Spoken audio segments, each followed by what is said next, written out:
बाबाजी और हुजूर जी की प्यारी संगत जी, राधा स्वामी जी, स्वागत है आपका हमारे चैनल भजन मार्गम में। संगत जी, भजन कोई साधारण अभ्यास नहीं है, यह एक बहुत ही गहरी और महीन साधना है। बहुत से साधक सालों से नाम जप और सुमिरन कर रहे हैं। उन्हें नामदान लिए भी लंबा समय हो चुका है, फिर भी उनके मन में एक सवाल बार बार उठता है, अब तक शब्द धुन क्यों नहीं सुनाई दी? इस सवाल के पीछे एक बेचैनी छुपी होती है, आत्ममंथन की पीड़ा होती है। कई बार लोग सोचने लगते हैं, क्या मुझसे कोई गलती हो रही है? क्या मैं इस योग्य नहीं हूं? लेकिन संगत जी, इसका जवाब यही है कि आप पूरी तरह योग्य हैं। बस जरूरत है कुछ बारीक बातों को समझने की और उन्हें अपने अभ्यास में अपनाने की। हमने पहले भी सत्संगों में इस विषय को कई बार छुआ है, लेकिन फिर भी बहुत से प्रेमियों ने कमेंट्स में बार बार निवेदन किया कि भजन पर खुलकर बताइए। इसी कारण आज हम फिर से इस विषय को विस्तार से आपके सामने रख रहे हैं। भजन करते समय कुछ सावधानियां और बातें ऐसी होती हैं, जिन्हें अगर आप दिल से अपनाएं, तो वही शब्द जो अब तक मौन था, वह अपने आप बजने लगता है। जैसे कोई सूखी डाली फिर से हरी हो जाए, या जैसे बंजर जमीन पर पहली बार बारिश की सौंधी महक फैल जाए। संगत जी, नामदान लेने के बाद सिर्फ सिमरन करना काफी नहीं होता। भजन ही वह मुख्य द्वार है जिससे आत्मा उस शब्द से मिलती है। सिमरन तो हम चलते फिरते, काम करते हुए भी कर सकते हैं, लेकिन भजन करने के लिए बैठना पड़ता है, एकाग्र होना पड़ता है और पूरे समर्पण के साथ अपने अंदर उतरना पड़ता है। इसीलिए संत मत में बार बार यह बात कही जाती है, सिमरन कभी भी छूटना नहीं चाहिए और भजन में कभी नागा नहीं होना चाहिए। हमारे अनुभव में यह देखा गया है कि अधिकतर नामधारी प्रेमी केवल सिमरन करते हैं, लेकिन भजन में बैठते नहीं। जबकि बहुत ही कम, शायद केवल 1% ऐसे साधक हैं जो सिमरन के बाद भजन की बैठक भी करते हैं, वह भी सुबह अमृत वेला में। और इन्हीं साधकों पर सद्गुरु की विशेष कृपा प्रकट होती है।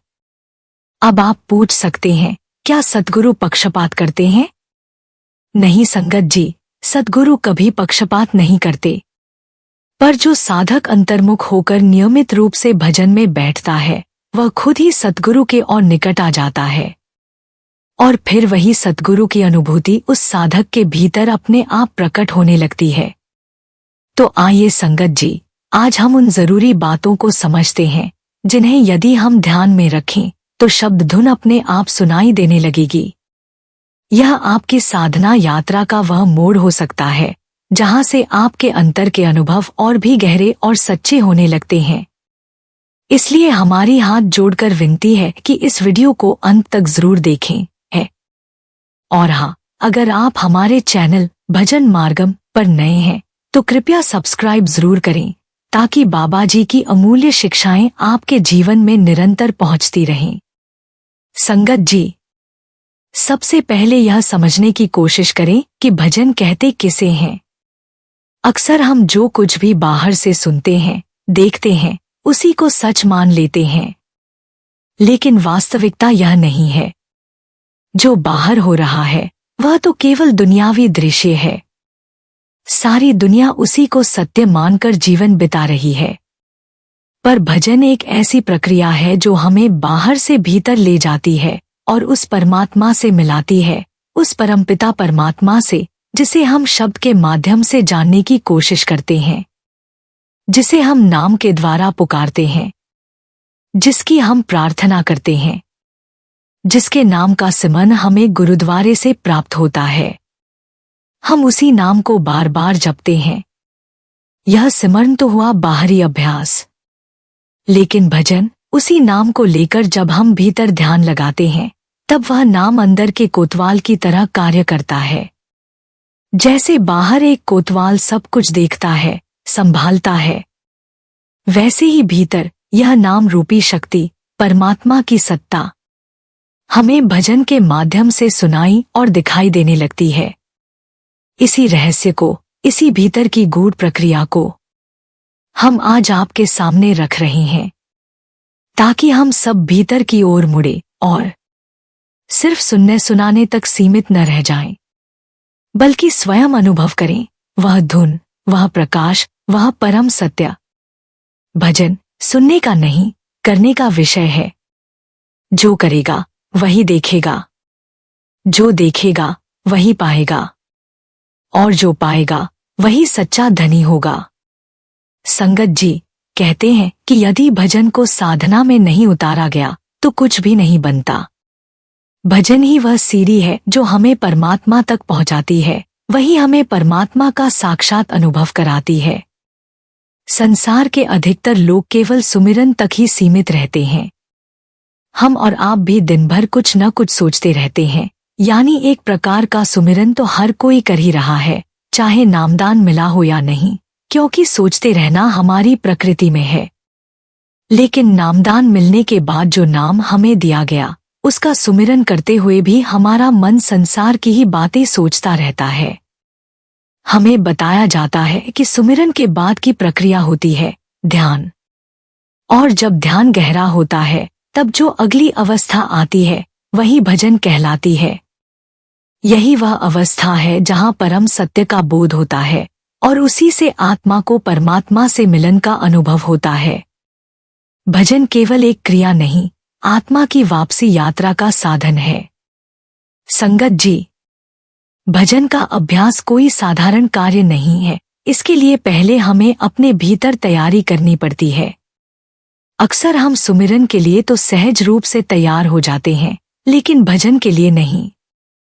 इसलिए सबसे पहली और आवश्यक सावधानी यही है कि हम स्वयं को पूरे उत्साह, समर्पण और धैर्य के साथ भजन के लिए तैयार करें। यह निर्णय करना कि मैं रोज भजन करूंगा, अपने आप में आधे मार्ग पर पहुंचना है। मन को यह संकल्प देकर बैठें कि चाहे कुछ भी हो जाए, मैं रोज कम से कम आधे घंटे और धीरे धीरे बढ़ाते हुए 2 या 2.5 घंटे तक भजन में टिकूंगा।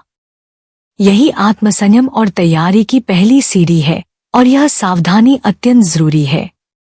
अब दूसरी बात पर आइए। भजन में बैठते ही हमारी सबसे बड़ी उलझन यह होती है कि हम शब्द धुन को केवल कानों से सुनने का प्रयास करते हैं। हम बार बार सोचते हैं कि यह ध्वनि दाएं या बाएं कान से आएगी, लेकिन ध्यान रहे यह कोई स्थूल ध्वनि नहीं, यह परमात्मा के घर की पुकार है। वह कहीं से भी प्रकट हो सकती है। इसलिए हमें ध्यान कानों की दिशा में न ले जाकर अपने आज्ञा चक्र दोनों आंखों के पीछे पर ले जाकर स्थिर करना होता है। यहीं से वास्तव में अंतर की यात्रा शुरू होती है। भजन वह अवस्था है जहां सुमिरन अपने आप शांत हो जाता है। संतों ने स्पष्ट कहा है, जप मारे, जाप मारे, अनहद भी मार जाए, सूरत समानी शब्द में ताही कल नहीं खाए। अर्थात उस अवस्था में पहुंचे हुए साधक को न तो सुमिरन की जरूरत होती है, न ही कलियुग की कोई ताकत उसे विचलित कर सकती है। संगत जी, यह समझिए कि जब हम सत्संग या सुमिरन करते हैं तो अक्सर नींद आने लगती है, ध्यान इधर उधर भटकने लगता है। यही काल का प्रभाव होता है। काल हमें अंतर की ओर जाने से रोकने के लिए हर संभव प्रयास करता है। वह हमारी एकाग्रता को तोड़ता है, हमें बहिर्मुखी बनाता है। लेकिन भजन एकमात्र ऐसा अभ्यास है जिसमें यदि ध्यान सही स्थान पर टिका हो, यानी दोनों आंखों के पीछे आज्ञा चक्र पर, तो काल कुछ भी नहीं बिगाड़ सकता। वह लाख कोशिश कर ले, मगर वहां पहुंचकर उसकी शक्ति खत्म हो जाती है। मगर संगत जी, यह भी समझना जरूरी है कि ध्यान का टिक जाना इतना सरल नहीं होता। इसके लिए लगातार अभ्यास, संयम, समर्पण और तप की जरूरत होती है। यही कारण है कि बहुत से लोग सिमरन करते हैं पर भजन नहीं करते। भजन वही करता है जो भीतर की यात्रा को गंभीरता से लेना चाहता है, जो आत्मा को परमात्मा से मिलाना चाहता है। और जो भजन में बैठता है उसे केवल कुछ नहीं बल्कि बहुत कुछ सुनाई और दिखाई देता है। वह केवल ध्वनि नहीं सुनता, वह अपने अंतर में सद्गुरु की कृपा, शब्द का प्रकाश और आत्मा की वास्तविकता का दर्शन करता है। इसलिए संगत जी, यदि आप चाहते हैं कि शब्द धुन अपने आप सुनाई दे, तो सबसे पहले अपने आप को भजन के लिए तैयार करना शुरू करें। और दूसरी बात, ध्यान को सही स्थान पर स्थिर करें। फिर देखिए अंतर में कैसी दिव्य अनुभूतियां प्रकट होती हैं। यही सच्ची साधना का आरंभ है। संगत जी, भजन वही रास्ता है जिससे आत्मा उस अनहद शब्द से जुड़ती है। यह केवल सिमरन से नहीं होता। सिमरन में हम नाम को बार बार दोहराते हैं, लेकिन भजन में उस सिमरन के पीछे जो उद्देश्य होता है वह सामने आने लगता है। जैसे हमें अंतर में नाम दिखाई देने लगता है, शब्द सुनाई देने लगता है, वैसे ही सद्गुरु भी हमारे अंदर प्रकट होने लगते हैं। यह कोई साधारण कृपा नहीं, बल्कि सद्गुरु की विशेष कृपा होती है। अब जरा सोचिए, क्या कारण है कि हम भजन नहीं करते? क्या हम शब्द धुन नहीं सुनना चाहते? क्या हम अपने अंदर उतरकर यह नहीं देखना चाहते कि वहां क्या छिपा है? कहा भी गया है कि अंदर सब कुछ है, लेकिन जब तक हम उस अंदर की यात्रा नहीं करेंगे, हम कैसे जानेंगे कि वहां क्या है? संगत जी, सिमरन तो हम चलते फिरते, काम करते हुए भी कर सकते हैं, लेकिन भजन एक ऐसा अभ्यास है जिसे अमृत वेला में बैठकर ही करना चाहिए। अगर हर नामधारी सुबह उठकर भजन करने लगे, तो यकीन मानिए इस संसार की कोई भी ताकत उसका कुछ नहीं बिगाड़ सकती, क्योंकि वह परमात्मा के सानिध्य में बैठा होता है। भजन कोई साधारण अभ्यास नहीं है, यह बहुत ऊंचा अभ्यास है। लगातार भजन करते रहने से हमें अपने अंदर सद्गुरु की अनुभूति होने लगती है। तब हमें सच में यह अनुभव होता है कि मैं कौन हूँ और जीवन का वास्तविक अर्थ क्या है। हमारी आत्मा शब्द धुन को सुनने और शब्द के प्रकाश को देखने की ताकत रखती है, लेकिन मन नहीं। मन जैसे ही यह सब महसूस करता है, तो वह चाले चलने लगता है और हमें भजन से दूर ले जाकर भ्रम में फंसा देता है। वह कहता है, चलो कोई सत्संग सुन लो, कोई सेवा कर लो, कोई महात्मा के पास चले जाओ, ये सब सही लगते हैं, लेकिन मन का यह बहकावा भजन से दूर कर देता है, जो असल काम है। आज बहुत कम लोग हैं जो सच में भजन करते हैं। लेकिन भजन की आदत लग जाए तो अंदर एक ऐसा आसन लग जाता है जो कभी टूटता नहीं। यह आसन शरीर के 9 द्वारों से ऊपर आज्ञा चक्र पर लगाया जाता है। अगर हम वहीं बैठकर भजन करें तो ममता, मोह, तृष्णा और दुनिया की सारी आसक्तियां धीरे धीरे अपने आप मिटने लगती हैं। पर होता क्या है, हम घर में किसी कोने में बैठते हैं, आसन लगाते हैं, भजन भी करते हैं, मगर ध्यान 9 द्वारों से नीचे ही लगा रहता है। ध्यान परिवार, कारोबार, रिश्तों में उलझा रहता है। इसलिए सारे विकार वैसे के वैसे बने रहते हैं। क्रोध, लोभ, अहंकार, वासना, कुछ भी नहीं मिटता। उल्टा कभी कभी अभिमान और बढ़ जाता है कि मैं तो बहुत भक्ति करता हूँ। इसलिए संगत जी, चाहे आप कहीं भी बैठें, मगर आसन 9 द्वारों से ऊपर आज्ञा चक्र पर बिछाएं। वहीं बैठकर ध्यान लगाएं। फिर चाहे आप उकड़ू बैठें, चौकड़ी मारें या पीठ दर्द के कारण लेट जाए, मगर ध्यान हमेशा आज्ञा चक्र पर होना चाहिए। यही सच्चा अभ्यास है। वाल्मीकि जी का उदाहरण सामने है। उन्होंने राम शब्द को भी उल्टा मरा मरा कहा, लेकिन आसन 9 द्वारों से ऊपर लगाया, ध्यान परमात्मा में रखा और वही उनके उद्धार का कारण बना। उन्होंने गुरु की आज्ञा पर आंखें मूंदकर अभ्यास किया और आज भी उनकी रामायण जगत में आदरणीय है। तो संगत जी, ध्यान रखिए, सद्गुरु के बताए अनुसार ही आसन लगाना है। एक कान में उंगली डालकर दूसरे को ढीला रखकर आंखें बंद कर ध्यान अंदर लगाना है। कोई दिखने की चाह नहीं, कोई अनुभव पकड़ने की कोशिश नहीं, बस चुपचाप आत्मा को निहारना है। तब जाकर भीतर से शब्द का प्रताप शुरू होता है, वही धुन, वही प्रकाश प्रकट होता है, और यह सब सिर्फ भजन से ही संभव है। इसलिए संगत जी, उठिए, अमृत वेला में उठने की आदत डालिए। शुरू में कठिन लगेगा, पर अभ्यास से सब सरल हो जाता है। भजन की बैठक पर बैठिए और ध्यान को 9 द्वारों से ऊपर रखिए। यदि कोई पुरानी सोच, कोई चिंता या यादें आए, तो उन्हें आने दें, जाने दें।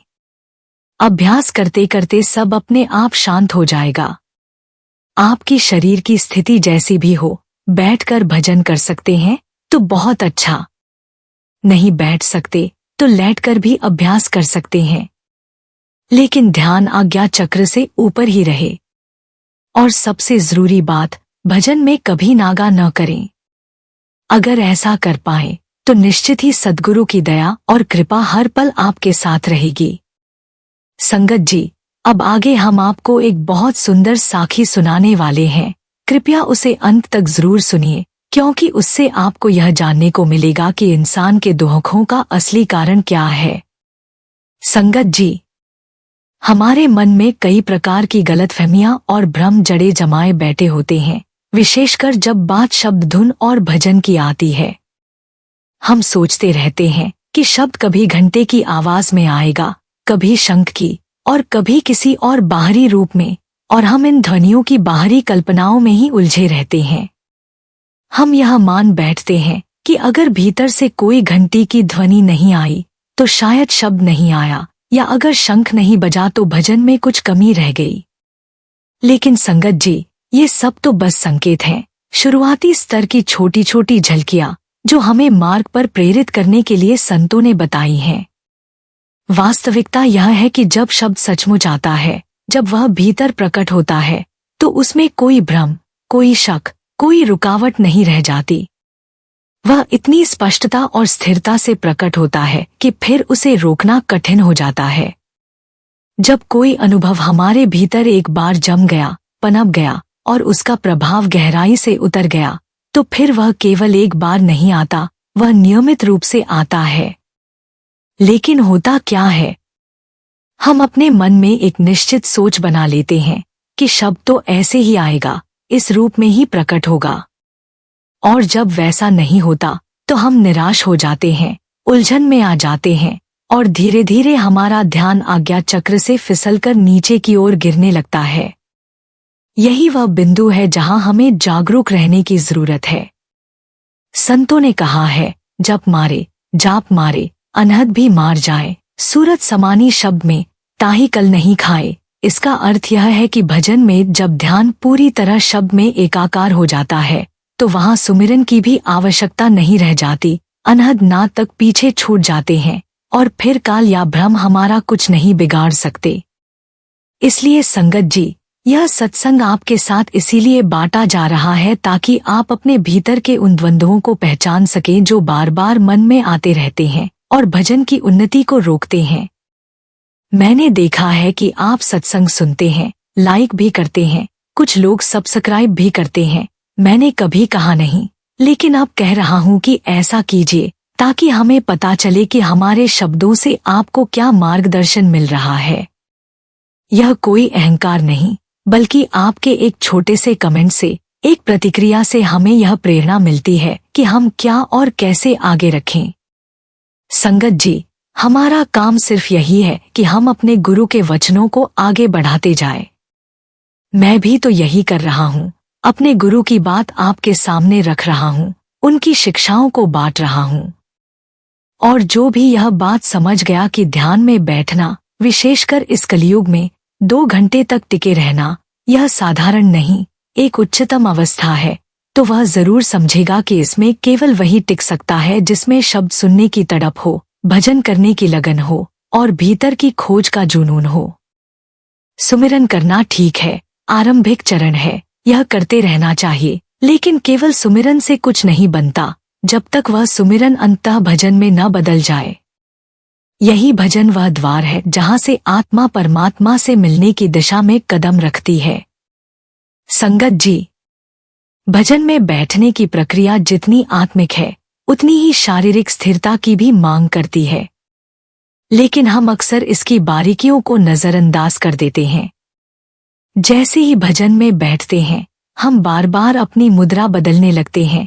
कभी एक पैर मोड़ लिया, कभी दूसरा, कभी कमर सीधी की, कभी गर्दन झुकाई, कभी कानों में उंगलियां हटाईं और फिर लगाईं। संगत जी, जब शरीर बार बार हिलेगा, जब आसन टिकेगा नहीं, तो ध्यान भी कैसे टिकेगा? और जब ध्यान नहीं टिकेगा, तो फिर शब्द की अनुभूति कैसी होगी?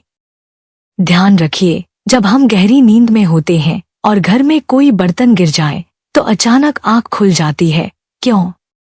क्योंकि हमारा ध्यान सहज स्वाभाविक रूप से एक जगह पर टिका हुआ था। शरीर भले निष्क्रिय था पर चेतना सजग थी। लेकिन भजन में तो हम विपरीत दिशा में जा रहे हैं, क्योंकि हम आत्म सुमिरन कर रहे हैं और प्रयास कर रहे हैं भजन का, जो बिल्कुल भीतर की यात्रा है। इसलिए संगत जी, सबसे पहली बात यह ध्यान रखें कि बार बार आसन न बदलें। एक ही स्थिति में स्थिर होकर अपना ध्यान एक जगह पर टिका कर बैठें। हाँ, शरीर को दर्द जरूर होगा, जो क्रिया कभी की ही नहीं, अब उसे अभ्यास में लाना है तो कष्ट तो होगा ही। विशेष रूप से जब आप कहते हैं कि मैं आधा घंटा, 1 घंटा या 2.5 घंटे तक भजन करूंगा, तो यह वाकई में एक साहसिक साधना है। लेकिन यह भी समझिए कि हर कोई एक सा नहीं होता। जो 70, 80, 90 वर्ष के बुजुर्ग हैं, या जो बीमारी के कारण चल फिर नहीं सकते, जो शारीरिक रूप से दुर्बल हैं, जो अपने कक्ष में ही पलंग पर लेटे रहते हैं, उनके लिए भी यह साधना असंभव नहीं है। भजन शरीर से नहीं होता, संकल्प और ध्यान से होता है। जो जैसी अवस्था में है, वे उसी अवस्था में अपने कानों में उंगलियां डालकर शब्द सुनने का अभ्यास कर सकते हैं। लेकिन शर्त यही है, वे समय दें। मन लगाकर, एकाग्रता से, श्रद्धा से, नियमितता से, चाहे कुछ देर ही सही, लेकिन ऐसा करें। यह अभ्यास एक दिन का नहीं है, यह जीवन का अनुशासन है। और जो इस अनुशासन को अपनाता है, वही भीतर की ज्योति और धुन के दर्शन कर पाता है। संगत जी, हमारे भीतर बाहरी शोर इतने गहरे बैठ चुका है कि आंखें बंद करने पर भी वह हमें चैन नहीं लेने देता। जब हम सुमिरन में बैठते हैं तो बाहर के संसार के दृश्य, ध्वनियां और विचार बार बार मन में आते रहते हैं। यही नहीं, जैसे ही हम ध्यान की गहराई में उतरने का प्रयास करते हैं, ये विकर्षण और भी तीव्रता से सामने आने लगते हैं। लेकिन संत कहते हैं कि जिसने एक बार दृढ़ निश्चय कर लिया हो, जिसने सच्चे मन से सद्गुरु का आशीर्वाद प्राप्त कर लिया हो और जिसने नाम को ग्रहण कर लिया हो, फिर उसके लिए यह नाम सागर बन जाता है और वह साधक उस सागर में डुबकी जरूर लगाएगा। यह डुबकी तभी संभव है जब हम एक चित्त होकर, पूरी निष्ठा और तल्लीनता से, शामचित्त होकर उस शब्द की ओर ध्यान लगाएं, उसे सुनने का प्रयास करें। लेकिन उसके लिए मन और शरीर दोनों को स्थिर करना जरूरी है। बार बार आसन बदलना, यह देखना कि आवाज किस कान से आ रही है, या यह जांचते रहना कि वह घंटा था या शंख, यह सब हमें भजन की सच्ची अवस्था से दूर ले जाता है। संगत जी, जैसी वहां से आवाज आती है, वैसी ही हमें सुनाई देगी। हमें अपनी तरफ से उसे पहचानने या रूप देने की कोशिश नहीं करनी चाहिए। हमें तैयार रहना है, खुद को पूरी तरह समर्पित करना है, और जब ध्यान टिक जाता है तो फिर उसकी अवस्था वही होती है जो आपने संत महापुरुषों की तस्वीरों में देखी है, स्थिर, शांत, भीतर डूबे हुए। ऐसे ध्यान में एक बार शंख बजा तो वह इतनी प्यारी, आत्मा को बांध लेने वाली, आत्मिक रस से परिपूर्ण होती है कि उस ध्वनि के साथ साधक का संपूर्ण अस्तित्व एक हो जाता है। फिर चाहे कोई उसे हिलाए, कोई चिल्लाए, वह अवस्था नहीं टूटती। बाहरी दुनिया की हलचल का उस पर कोई प्रभाव नहीं पड़ता। लेकिन ऐसा तभी संभव है जब हम मेहनत करें, जब हम अभ्यास करें, जब हम सच्चे अर्थों में आत्मा की पुकार को सुनना चाहें। असल में असंभव कुछ नहीं है, हमने उसे अपने आलस्य और असावधानी से असंभव बना रखा है। हम प्रयास नहीं करना चाहते, इसलिए हम कहते हैं कि ध्यान नहीं लगता, शब्द नहीं सुनाई देता। लेकिन यदि हमने एक बार ठान लिया तो वही शब्द जो भीतर से आ रहा है हमें बुलाएगा, खींचेगा और एक दिन हमारी आत्मा को उसके मूल से मिला देगा। तो उठो, बैठो, स्थिर हो जाओ और ध्यान को आज्ञा चक्र पर टिकाकर उस अनहद की प्रतीक्षा करो, वह निश्चित ही सुनाई देगा। संगत जी, यह जो ध्यान मार्ग है, यह केवल सुमिरन का मार्ग नहीं है। सुमिरन तो हमें शुरू से ही आता है। हमने जीवन भर किसी न किसी बात का सुमिरन किया है, कभी संसार का, कभी अपनों का, कभी अपने दुखों या इच्छाओं का। लेकिन ध्यान मार्ग के उस भीतरी गहराई में उतरकर जो भजन की अवस्था है वहां पहुंचना साधारण नहीं है। बड़े बड़े महापुरुषों ने, जिनका जीवन तप और त्याग से भरा था, वे भी इस अवस्था तक नहीं पहुंच पाए, क्योंकि कर्मों के जाल जो जन्मों जन्मों से गुंथे हुए हैं उन्हें लांघना इतना आसान नहीं होता। संगत जी, जिस तरह बाहर जो कुछ दिख रहा है वही सब कुछ अंदर भी है। लेकिन जब तक हम समाधि में नहीं उतरते, जब तक भजन की गहराई में नहीं जाते, तब तक उस परमात्मा के घर की झलक नहीं मिल सकती। वह झलक ऐसे ही किसी विचार या कल्पना से नहीं आती, वह भजन के माध्यम से आती है। इसीलिए कहा गया है कि सुमिरन करना मुबारक है, क्योंकि यह भजन तक पहुंचने का पहला और पक्का पायदान है। गुरु नाम का सुमिरन पूरे श्रद्धा, मेहनत और ईमानदारी से करना चाहिए। यह वह रस्सी है जो हमें भीतर खींचती है। लेकिन वहां से आगे भजन की यात्रा शुरू होती है, और यह यात्रा तभी सफल होती है जब हम इसे पूरा समय दें, अपने पूरे तनमन से इसमें लगें। अगर आप अभी युवा हैं, आपका शरीर स्वस्थ है, मस्तिष्क स्थिर है, तो उसी आसन में बैठें जिस तरह गुरु ने बताया है। पीठ सीधी, शरीर स्थिर, आज्ञा चक्र पर ध्यान केंद्रित। यह एक आदत बनानी है। एक बार आदत बन गई तो उम्र चाहे कुछ भी हो जाए, शरीर साथ न भी दे, तब भी वह अवस्था आपको खींचेगी, वो आसन आपके भीतर ही लग जाएगा। और जो भाई बहन अब शरीर से उतना सहयोग नहीं ले सकते, उम्र बढ़ गई है, कोई बीमारी है, वे भी किसी न किसी व्यवस्थित स्थिति में बैठकर अपने कानों में उंगलियां लगाकर उस शब्द धुन की प्रतीक्षा कर सकते हैं। लेकिन एक बात हमेशा ध्यान रखें, शब्द कैसा होगा, कहाँ से आएगा, किस रूप में आएगा, ये सब सोचने की जरूरत नहीं है। भजन में सोचना नहीं, समर्पित होकर सुनना है। शब्द का रूप, उसकी ध्वनि, उसका प्रकाश, ये सब आपके अनुभव में अपने समय पर अपने आप प्रकट होंगे। हमें केवल अपने आप को तैयार करना है, समर्पण करना है, और उस भीतर के मौन को सुनने बैठ जाना है। यही है सच्चा ध्यान मार्ग। संगत जी, कभी कभी ऐसा होता है कि हम में से कई लोग यह समझ लेते हैं कि उन्हें शब्द धुन सुनाई दे रही है, पर असल में वह केवल ख्याल होता है, मन का भ्रम। वह कल्पना होती है जो हम बार बार सोचते रहते हैं, उसी को सच मानने लगते हैं। लेकिन ध्यान रखना, शब्द धुन जब सचमुच सुनाई देती है तो साधक मौन हो जाता है, उसकी अंतरात्मा शांत हो जाती है।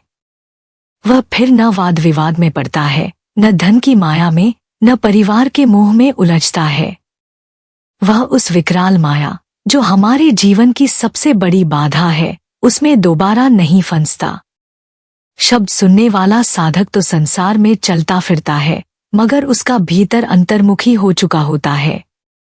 वह जैसे दो जीवन जी रहा होता है, बाहर सामान्य व्यवहार और भीतर गुरु के शब्द की अनहद धुन का निरंतर अनुभव। वह साधक जब चलता है तब भी वह शब्द सुन रहा होता है, जब बैठता है तब भी वही ध्वनि उसके साथ होती है, जब बोलता है तब भी भीतर मौन बना रहता है। अब जरा ठहरकर सोचिए, क्या हम में से ऐसे बहुत सारे लोग हैं जिन्हें सच में यह धुन सुनाई देती है? नहीं संगत जी, इसलिए जरूरी है कि भजन अवश्य करें। भजन में बैठें और छोटी छोटी बारीकियों को समझें। जो गलतियां हमसे बार बार होती हैं, उन्हें सुधारें। सिर्फ यह कहना कि मुझसे नहीं होता, मैं बैठ नहीं पाती, मुझे अनुभव नहीं होता, ये सब बातें हमें भजन से दूर करती हैं। इनसे कुछ नहीं बनने वाला। अगर सच में कर्मों के जंजाल से छुटकारा चाहिए, अगर सच में ध्यान मुद्रा में गुरु के शुभ स्वरूप को देखना है, तो भजन करना सीखना ही होगा। यही एकमात्र मार्ग है जो हमें जन्मों जन्मों की बंदिशों से मुक्त कर सकता है। इसलिए संगत जी, उठो, बैठो और एकाग्र होकर पूरे समर्पण से भजन का अभ्यास शुरू करो। यही हमारी सच्ची मुक्ति का द्वार है।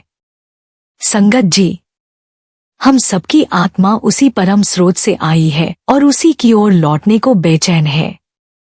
हमारा असली उद्देश्य यही है, उस मालिक से एक होना, उस शब्द में लीन होना, गुरु की गोदी में विश्राम पाना। यह कोई संयोग नहीं कि आप यह वीडियो देख रहे हैं। यह तो निश्चित रूप से सद्गुरु का इशारा है। वह आपको, हमें, हम सबको बुला रहे हैं। यह भी हो सकता है कि आप उन चुनिंदा आत्माओं में से हैं जिन्हें वह खींच रही हैं, जिन्हें वह जगाना चाहते हैं। इसलिए कृपया अपने भजन को बढ़ाइए, उसे प्राथमिकता दीजिए। सिर्फ सुमिरन ही नहीं, बल्कि अब भजन की दिशा में कदम बढ़ाइए। वही वह मार्ग है जहां आत्मा शब्द से एक हो जाती है।